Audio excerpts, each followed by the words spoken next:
Well, first of all, thank you so much to the organizers, who hopefully are going to come, for this wonderful conference.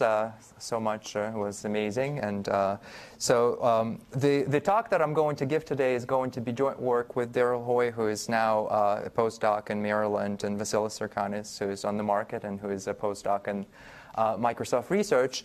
And so this project really started with me kind of not knowing a lot about AGT a few years back, and I heard about this wonderful concept of the price of anarchy, and it seems really magical to an economist that it seems to be solving really, really complicated problems. And so my first thought was, well, what can we do with it in order to aid inference? And essentially, this project was all started from that very simple point, and I think that it kind of led to, from my perspective, a deeper understanding for us of what the price of anarchy could be.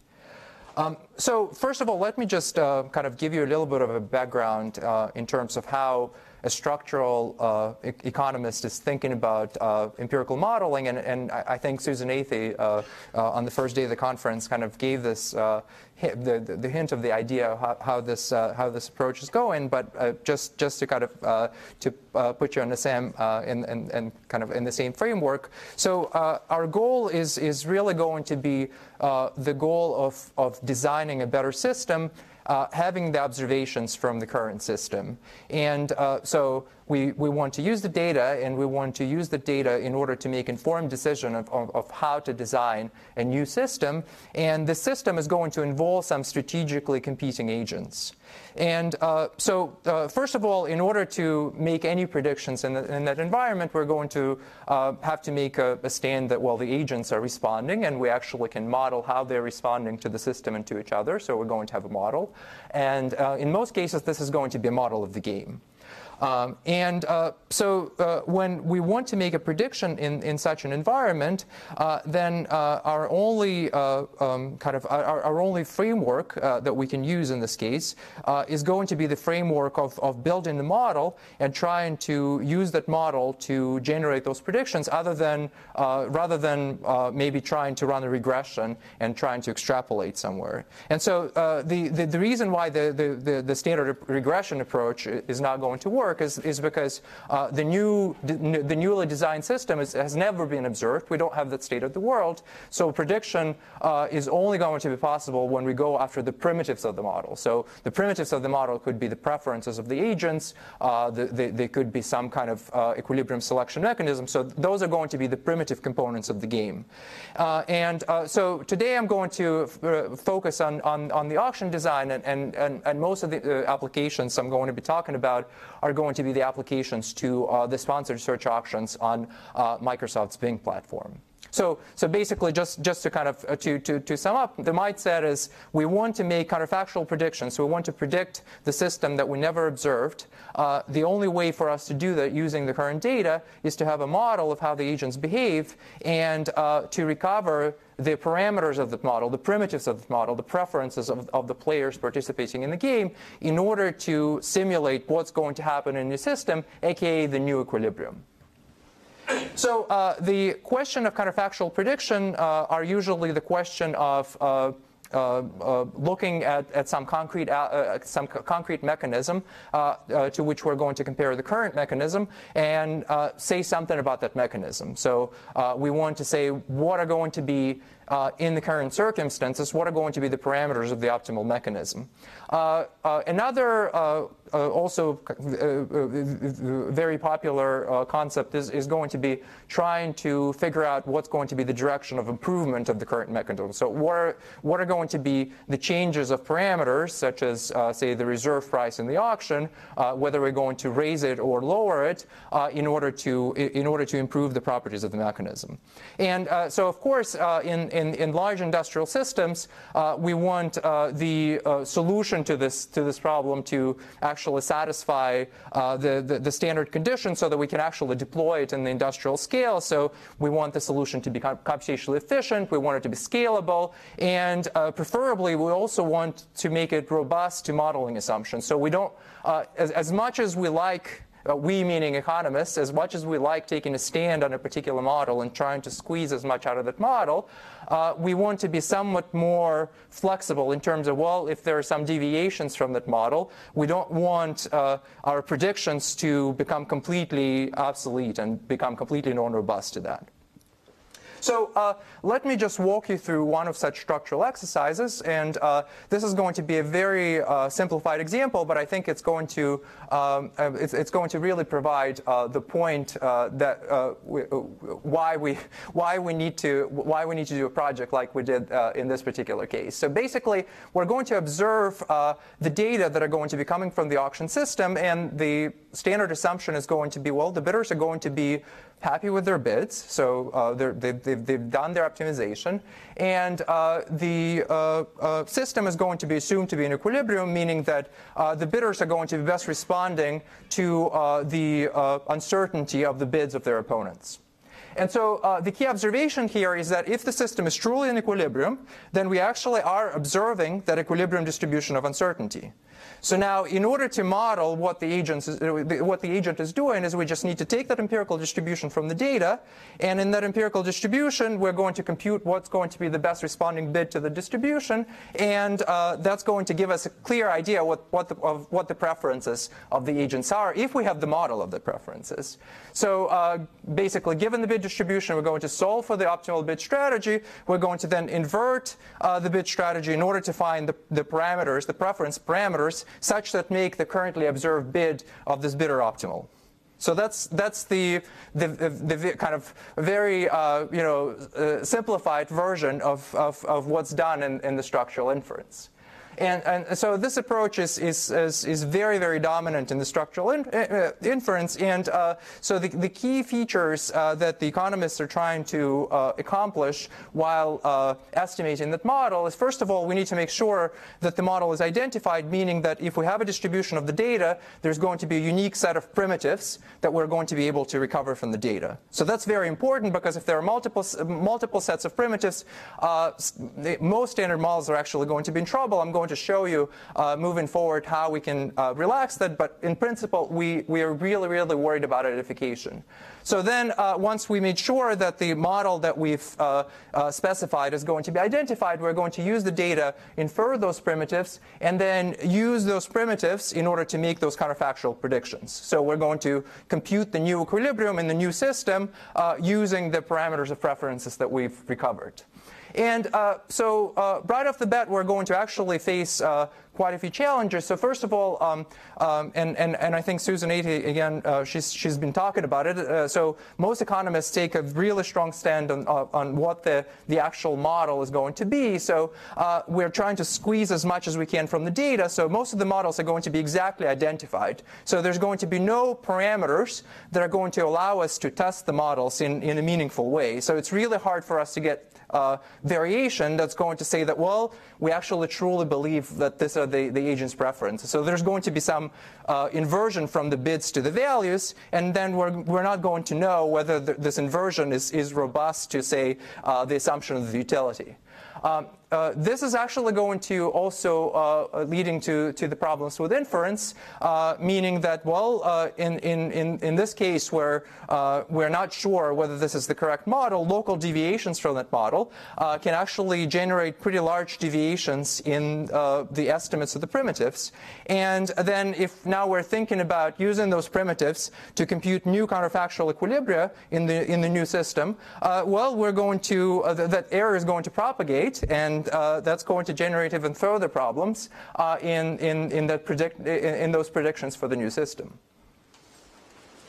So let me just again proceed with a very simple example of an auction, and I'm going to consider the first price auction with an exogenous allocation rule. So this is going to be as simple as it gets. So we're going to look at the utility of the bidder in this auction. The allocation rule is going to be X. So each quantile in the bid distribution is going to be allocated with probability X. The bidder is going to collect the surplus, which is going to be value minus the bid of this bidder. So this is the first price auction. So we have the allocation rule, which is exogenous. It's allocating quantiles of the bid distribution. We're going to assume that everything is going to be nice So this is just, again, for simplicity. So there's going to be a mapping from the quantile space to the space of bits that's going to generate the quantile function of the bit distribution. We're going to denote it B of Q. And under some additional, yeah? So this is like, are you assuming that the bidders are somehow symmetric and they're all using the same bidding function? Or yes. What's the underlying assumption here? Yes, yes. So everything is symmetric. As simple as it gets. I want to abstract away from any problems or complications. So this is just plain vanilla. So XQ is related to BQ? XQ, it's exogenous. Let's just say that it's not even related to BQ. I'm just going to give you what the allocation is. So again, this is done for just to make it as kind of transparent as possible. So in real auctions, it's going to be a function of BQ, and it's going to be even more complicated then. If XQ is exogenous, you don't need to make symmetries about the bidders, right? Sure. But I'm just trying to, again, like, this is... You do, because there is a B. I mean, XQ is a... That's, what I say is that if we're talking about all the bidders together, XQ is a function of BQ, but if XQ is exogenous... But I think he's using it to illustrate. Yeah. This is just an illustration. This is not going to be the core of the stock. So this is just an illustration. Don't yell at me just yet. So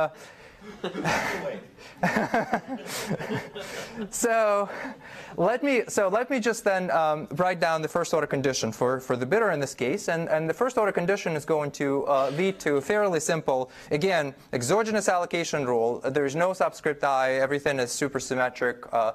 So we're going to have the first order condition that's going to be relating the quantile function of the value distribution and the quantile function of the bid distribution. And the unfortunate thing here is that there's going to be the derivative of the quantile function of the bid distribution. So that's going to be really problematic in the sense that we're going to have to infer that object. So on the inference side, though, it seems pretty good, because now we have this equation. On the left-hand side, this is the object that we don't know and we don't observe, and we want to infer from the data. On the right-hand side, it seems that we have a combination of objects that we can potentially infer from the data. So the bid distribution is observed in the data. The derivative of the bid distribution can be observed in the data. So what economists do is that they put hats everywhere once they have an equation like that. So hats meaning that we're going to replace each object that we have here with the object that we observe from the data. So this is the empirical analog of that object that gives us the estimator for the primitives of the model, which in this case is going to be the value distribution.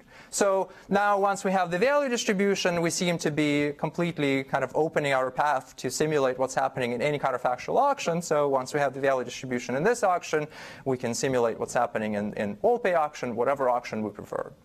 So now, if we think about the inference, so the two objects that we need to infer here, given that the allocation rule is exogenous, is going to be the quantile function of the bid distribution and its derivative. So the quantile function of the bid distribution is inferred in the standard way. That's just the order statistics or CDF, whatever you prefer.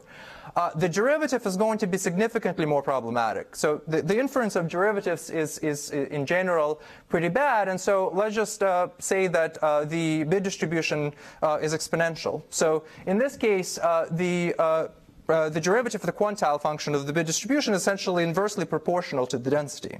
So if we're now going to compute the variance of this object when the distribution of bids is exponential, then we're computing something that's going to be an integral of 1 over the density. So this integral is going to be clearly diverging. So this means that in fairly generic settings, we actually got an object that doesn't have the finite second moment. So now if we're trying to do summations or some counterfactuals, we're basically dealing with the objects that are going to be, well, first of all, this means that this object is going to be really sensitive to the tail behavior of the bid distribution. And second, so if we're going to make some local deviations, and by local deviations, I'm going to consider just small change in the tail of the distribution, the properties, the statistical properties of the object that we're inferring, which is the value distribution, are going to be drastically changing. So let me just give you something more formal. So it turns out that we actually have a theorem which is going to say that if we're going to try to measure the performance of a counterfactual, for instance, this is going to be the revenues of the counterfactual mechanism, we're going to find two distributions of bids which are going to be close in the infinity norm. And here, as you can see, what's happening is that what's going to matter the most is going to be the tail of the distribution. So if the distribution, say, has unbounded support, the difference in the infinity norm can be very tiny. But if it's way in the tail, that's going to matter the most from the perspective of this object. So I can actually generate two distributions that are going to be closed, but they're going to be generating drastically different outcomes. So this actually cannot be fixed even if we have a bounded support. So this is a non-generic problem. If we have bounded support and the density can be kind of dropping off very quickly towards the end of the support, we're going to have exactly the same problem. So how do we solve this problem? Well, it turns out that this problem has been thought about both in economics and in computer science and statistics, specifically in image processing. And the idea is going to be to basically try to lump all of the distributions that are going to be closed. So now, instead of working with a single prediction for the counterfactual revenue, we're going to work with a set of predictions that are going to be generated by all of the densities that we consider to be closed.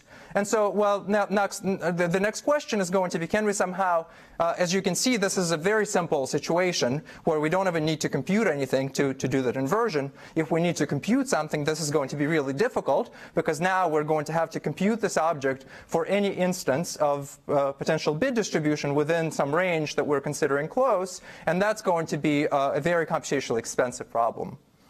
Can I ask something? Yeah. Are you assuming implicitly, because you said that estimating the bit distribution is easy, like right. the function b of q is easy. Right. That makes a monotonicity assumption. Right. Yes. Why can I make that? I mean, so why do you make so it's so what I should have said, estimation of b of q is easier. So it's still, we're still going to have issues with it, but it's just easier.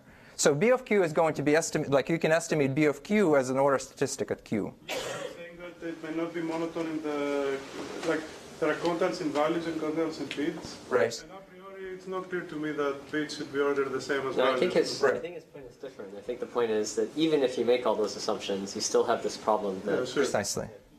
You would have Yes. to solve that in the case you're describing. Yeah. So in your case, things are going to be even more difficult. So the point is that it's clear that even in the simplest case, we need to work with the sets. And so the next question is what to do with this. So working with sets, and so this is, yeah. Sorry, the question is, can you accomplish something similar to what you're describing by like Winsorizing, by like sort of truncating the...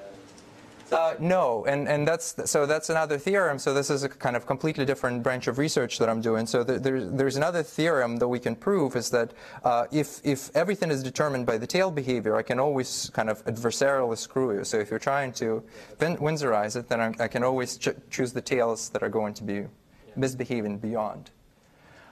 So this is actually a very general class of problems that have been considered in economics and now very popular, and this is what's called the partial set identification literature. This literature was started by Chuck Mansky at Northwestern, and the basic idea of set identification is actually very simple. So this is kind of a very plain vanilla introduction, and feel free to exit the room if you feel that this is too simple and offensive. So basically, we're thinking about a survey non-response, and what we want to estimate ultimately is going to be some expectation of a statistic. So suppose that it's income. And the problem that we have here is we're going to send these surveys to individuals, and some individuals are going to respond to the survey and they're going to report their income, and let's just assume that there's no strategic problems there, et cetera, et cetera. Let's just say that everybody just reports or not reports. So the issue that we're going to have there is that not everybody is going to send us back the surveys. And what's also going to be even more complicated is that the survey response is probably going to be correlated with the value that we're trying to measure. So let's assume that the variable that we're trying to compute the expectation of has bounded support, and we know the upper and lower bounds of the support. Then Mansky's suggestion to this problem was the following. Well, given that we don't have any extra information regarding how this survey response is occurring, unless we have a model about it, then the only thing we know is going to be the probability of a particular person responding and a particular person not responding. Well, maybe we have some other variables we can condition on, but in the simplest setup, that's the only thing we have. And so then what we need to do is we need to embrace that the best that we can do for the part of the distribution that we never observe. So this is the conditional expectation of the outcome variable for people who did not respond to the survey. The only thing we know for this thing is, well, that it's bounded between the upper and lower bound. So as a result, our prediction for the expectation is going to be an interval where the lower part of the interval is going to be replacing that conditional expectation with the lower bound of the support of y, and the upper bound is going to be replacing that variable with the upper bound of the support for y. So this is what's going to be called the identified set for the expectation of y. So the literature on identified sets has proliferated far into game theory, and people have been trying to use it in order to infer sets of preferences, especially in the games that are so-called incomplete, in the sense that they can have multiple equilibria, or there's some issues with rationalities of players. The general framework for partial set identification in game theoretical structural models is going to include the inference for a vector of parameters, which could be functions in principle, so that those don't have to be finite dimensional parameters. And what we're going to look at is going to be the distribution of the data. So we're going to assume that we have infinite access to the data generating process. So in principle, we can just observe this entire distribution of the data. There's also going to be an unobservable component that's going to be characterizing something like unobservable component of the preferences. So this is going to be some random noise. So then the model is going to be formulated as a set of equalities and inequalities for the so-called conditional moment. So this could be, for instance, the deviation inequalities in games. So then the goal here is going to be looking at the distribution of the data, which is going to be representing the distribution of this variable y. We're going to try to find the set of parameters that are going to be solving the set of parameters theta that are going to be solving this population system of equations and inequalities. So there's going to be some set which is going to be called theta I, and it's going to be called the identified set, that's going to be containing the parameters that could have generated the data. So there's going to be the whole set of parameters that are going to be consistent or compatible with the model that generates this equalities and inequalities, and the data, which is going to be this distribution of yi. Sorry, makes sense? It's like a robust method of moments, basically. This is, yes. Well, you can call it that way. But so there's no inference here so far. So this is all about just what is the structure of this theta. If we think about the properties of the identified set, so the identified set is going to be now producing the set of primitives of the game. So now if we think about, say, an auction game, this is going to be the set of values, a set of distributions of values that are compatible with the observable data distribution and, say, the equilibrium conditions on the utilities of players. In some cases, this data is going to be the object of interest. And if you look at most structural papers in economics, this is essentially what people are focusing on, is what is going to be the set of parameters that are going to be consistent with the data. However, in most practical applications, at least the applications I've encountered with, the ultimate goal is really going to be the goal of counterfactual inference. So this is going to be something like the welfare or revenues of the counterfactual mechanism. And the values themselves, maybe in some cases they are important, but they're not that important. And so if we now think about kind of going through the path of inferring the identified set for the primitives of the model and then projecting that on some very small subspace, it seems that there's a lot of wasted work there. So we kind of didn't need to compute that set originally.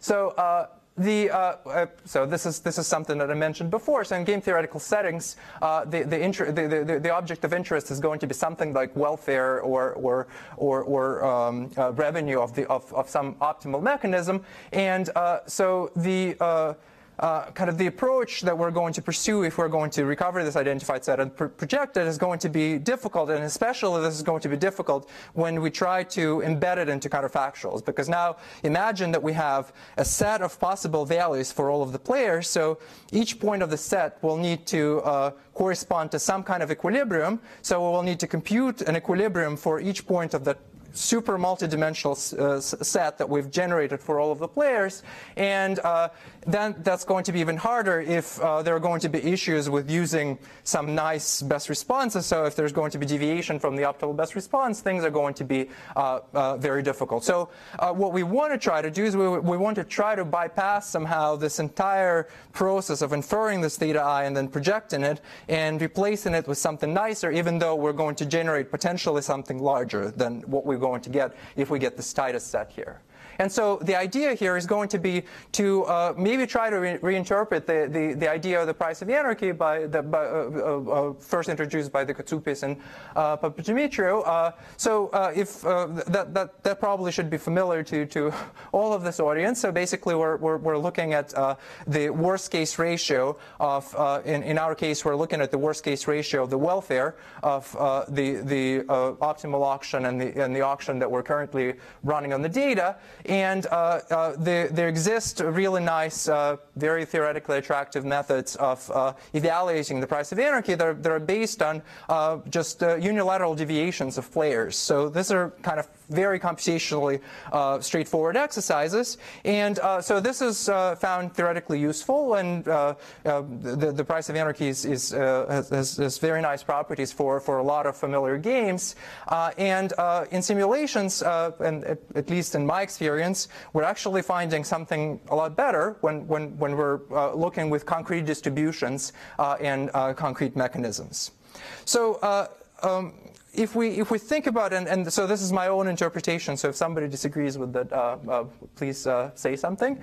So my own interpretation is that basically if we're looking at the kind of classical price of anarchy, essentially the classical price of anarchy is a property of the mechanism. So we're looking at all possible values, and then we're trying to see what are the properties of this mechanism over all possible values as opposed to, say, the optimal mechanism. Now, if we think about kind of trying to somehow blend it with reality, if we're trying to combine it with the knowledge that we have, well, not all of the value realizations are going to be equally they're going to be realized with equal probability. And so now what we want to try to do is we want to try to somehow infer the idea of what values are going to be most realistic by observing how the bidders play. So if the bidders play low, maybe their values are low. If they bid high, maybe their values are high. That's informative.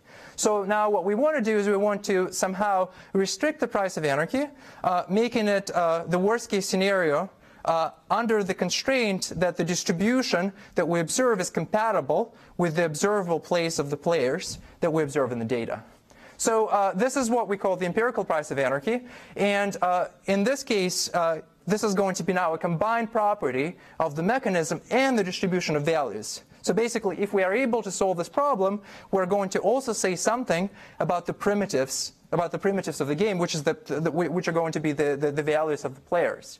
And this is also going to be very closely related to the notion of identified set. And if we're looking at the welfare, this is going to be, say, the identified set for the optimal counterfactual welfare, because we never run the optimal mechanism here. We only run the mechanism that we do run.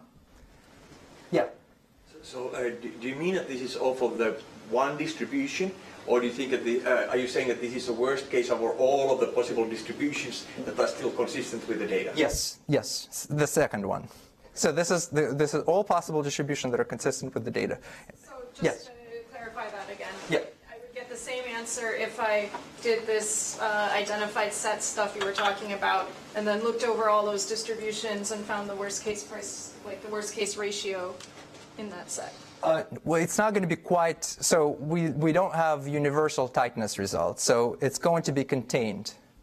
And I'll show you the picture. Your set's larger than Yeah, I'll show you the picture. So how much time do I have? Just a little over 10 minutes. Okay, excellent. Okay. So do you have like a concrete set of distributions? It can't be one of these and it cannot be something else? Or do you have some sort of distribution that, okay, it could be something else too, but with low probability? So we're in this work, we're not going to give you we're working exactly on that particular question. So in particular examples, we can give you those distributions.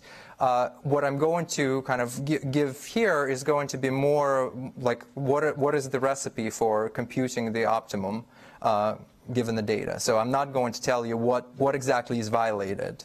That affects the definition, your definition of price of anarchy, because if you have those tails, those don't go away when you take the worst case. So by the tails you mean the distributions that could be but probably aren't.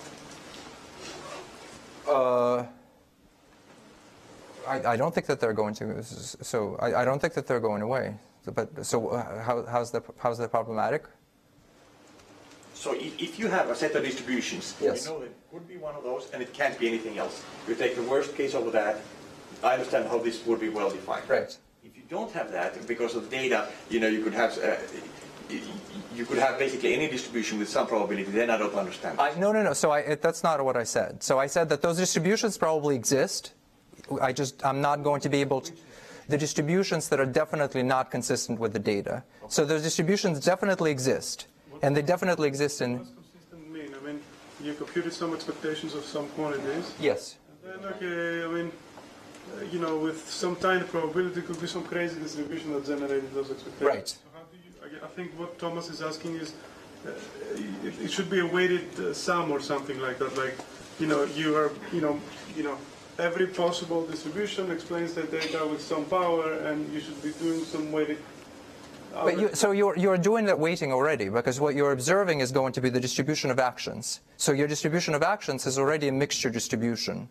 And that mixture contains all possible things that could have been generating the data. So the confusion everyone is having is everything is at least in principle consistent with the data, but maybe with a vanishingly small probability.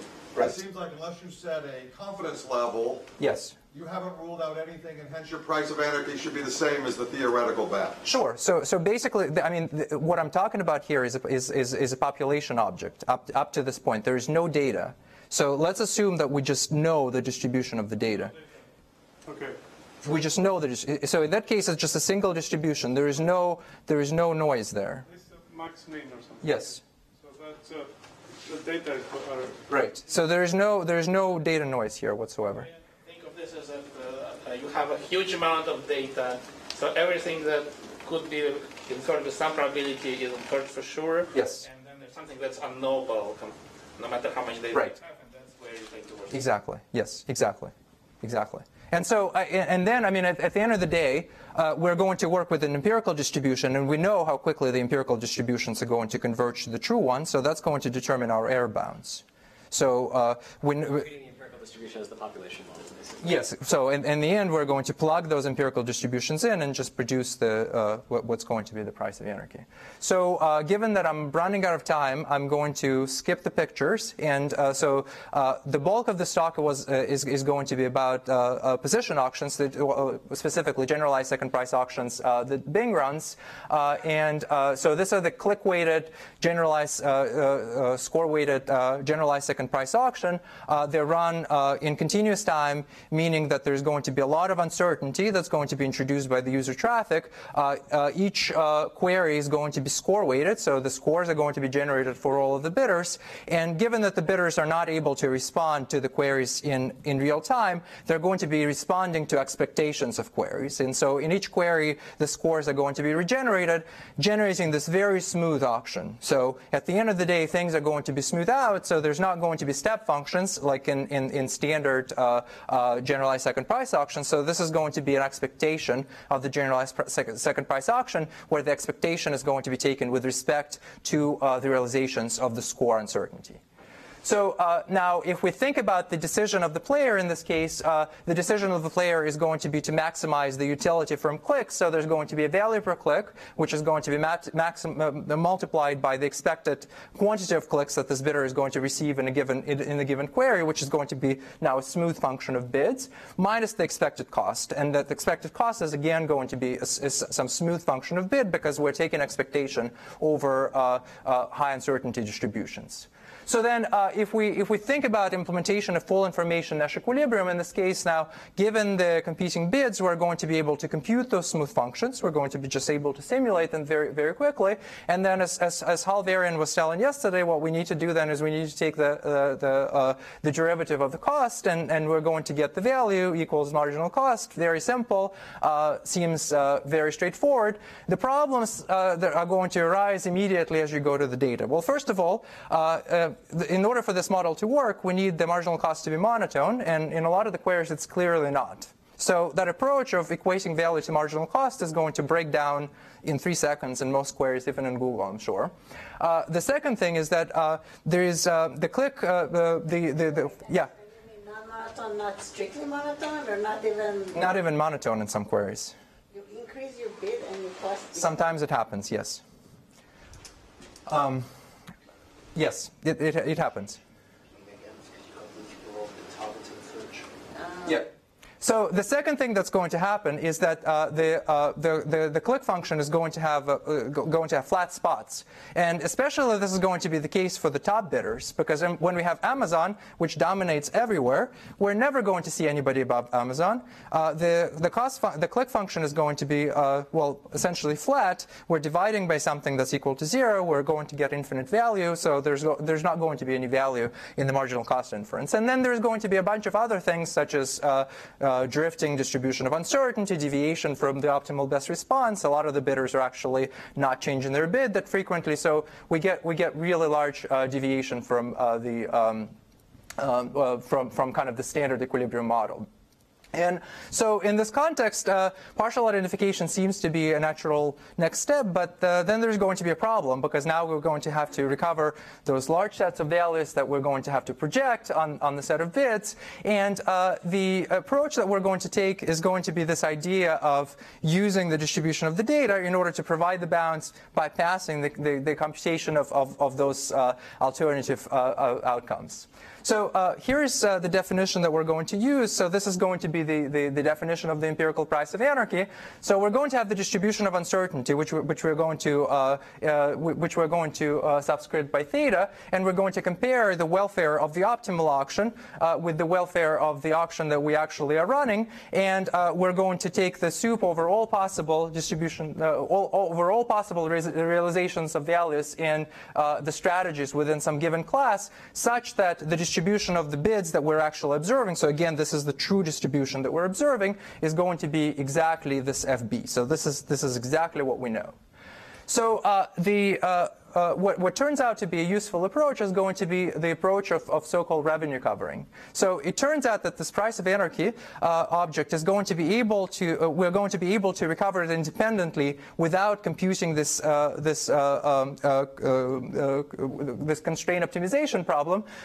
Instead we're going to be able to provide an upper bound for this object using this approach. So let's define the thresholds, and the thresholds are going to be defined by the so-called the inverse price per click function. So this is going to be the price per click that I'm going to have to pay in order to receive exactly z clicks. So everything is an expectation here. And then I'm going to compute the average price per click as essentially an integral. So if I'm paying the average price per click for every click batch that I'm getting, how much in total I'm going to have to pay. So the next step is going to be to define the revenue covering. So we're going to say that the strategy profile of the auction is mu revenue covered when the revenue of the auction is going to be multiplied by this factor mu is going to be greater for any allocations that we're going to impose of the sum of those thresholds across the bidders. And so then the auction is going to be in general mu revenue covered. For any strategy profile, this inequality is going to hold. So why is this object of interest? Well, it's of interest, first of all, because we can establish this inequality. So this is the sum of utility and the weighted threshold is going to be bounded from above by some weighted welfare that is going to be prescribed to this bidder. So this is the quantity of clicks times the value, which is the total welfare that's generated for this bidder. It turns out that the price of anarchy is going to be bounded from above by this function of the mu, the corresponding revenue covering parameter. So why is this exciting? So the revenue covering parameter is the parameter that's essentially determined by the revenue that we directly observe in the data and by the thresholds that we can compute from the data. So these are the functions that are characterizing the price per click. So our strategy to then bound the price of anarchy from above is going to be to use a version of this formula. We're going to compute the mu's. So mu's are now functions of simple low-dimensional objects that are directly observable in the data. Having the mu, we're going to be able to bound the price of anarchy, and as a result, we're going to be able to bound the welfare ratio for the observable distributions of bids. So here is the relationship that I wanted to show you. So basically, now we have kind of multiple levels of things that are happening in this environment. First of all, price of anarchy is not going to be imposing any restriction on the distributions of values because it's just the it's a supremum over all possible distributions of values. Now we have the identified set that corresponds to the bound on the welfare that we're going to generate over all possible values that are consistent with the data and consistent with a particular concept of equilibrium that we're working with in the data. Then we're going to have the empirical price of anarchy, which is going to, so in some cases it's going to be tight, it's going to coincide with the identified set, but in general it's going to be larger because it may be not honoring some of those inequalities that are going to be now binding for multiple bidders at the same time, because the price of anarchy is working with unilateral deviations. And then we have the revenue covering bound that I just showed you. That revenue covering bound is going to be larger slightly than the price of anarchy is going to be bounding the price of anarchy from above, but it's definitely going to be containing the identified set. So given that I'm completely running out of time, I'm just going to show you some nice pictures. So this is so we worked with 11 keywords on Bing. These are the actual relationships between the allocations and the price per clicks. Using this price per click curves, we can compute the thresholds. So these are the actual thresholds that we compute. And then using our approach, and so there's a lot of numbers. The numbers to look at, and this is the inverse price of anarchy. So this is the price of anarchy that we compute using our formula. And you can see that in principle, for most of the keywords we're looking at, the price of anarchy is actually pretty good. There's a couple of keywords that are clearly problematic, and these are the keywords that are really monopolized. We actually have a few refinements of the formula that we have. In principle, we can use some other structures within the game in order to tighten the bound even further, and that gives us slightly better values for the price of anarchy. You can see that we're getting much closer to 1 in this case. So given that I'm completely out of time, I try to provide a link between the literature on partial identification in econometrics and the results from the algorithmic game theory. And it turns out that the concept of the price of anarchy applied to data is providing useful bounds. And in application to real data, it gives a way of diagnostic of a particular auction mechanism. So essentially, this gives us a very cheap way of seeing whether the current mechanism that we're running is deviating from the optimum for the given set of realizations of value distributions that are plausible using our data. And the application seems to be possible to a lot of other markets with the same ease.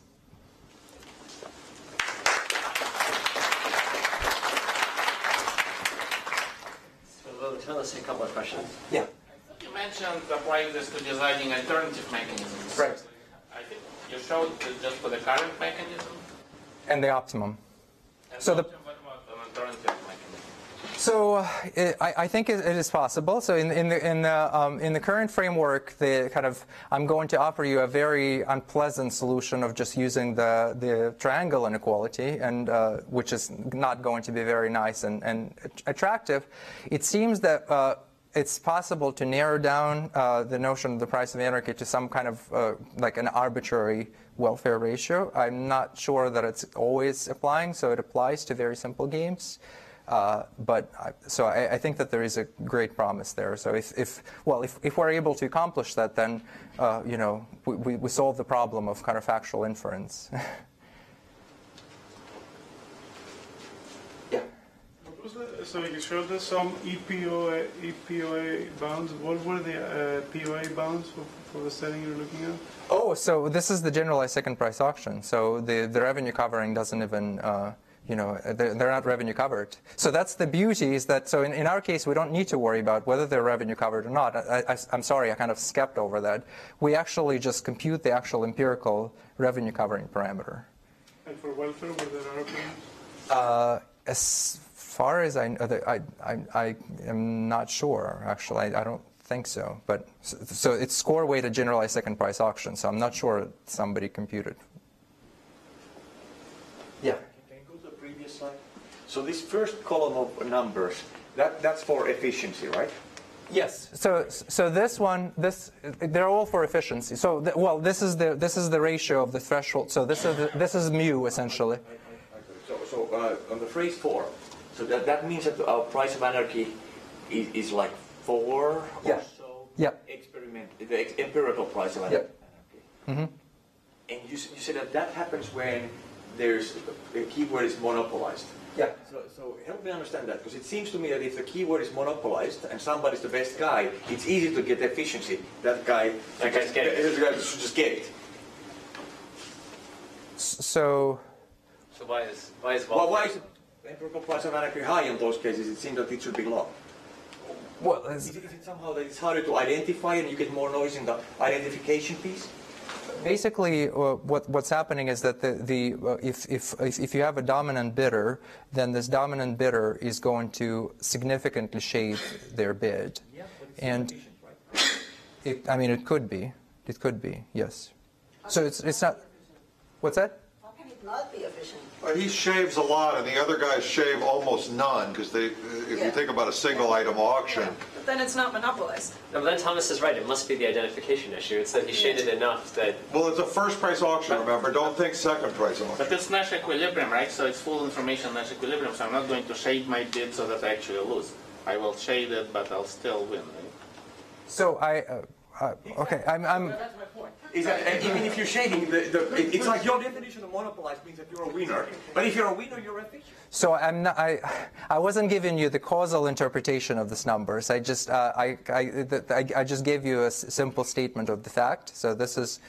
So we are observing this, and I think that this search phrases are problematic just because of the domination of the few players. But I'm not sure. The question is it problematic for social welfare, or is it problematic for your methodology? It's Thomas either is suggesting, and I'm actually with Thomas on this, it appears to be problematic for your methodology. So I don't think so. I don't think so, because so we can just compute the welfare directly, right? So we can use the value equals the marginal cost approach, and I mean in that case. Well, actually, no. If it's monopolized, you shouldn't be able to do that. So let me suggest. Just explain this. Let me suggest actually. Let me suggest that we thank Denis and continue the conversation on this.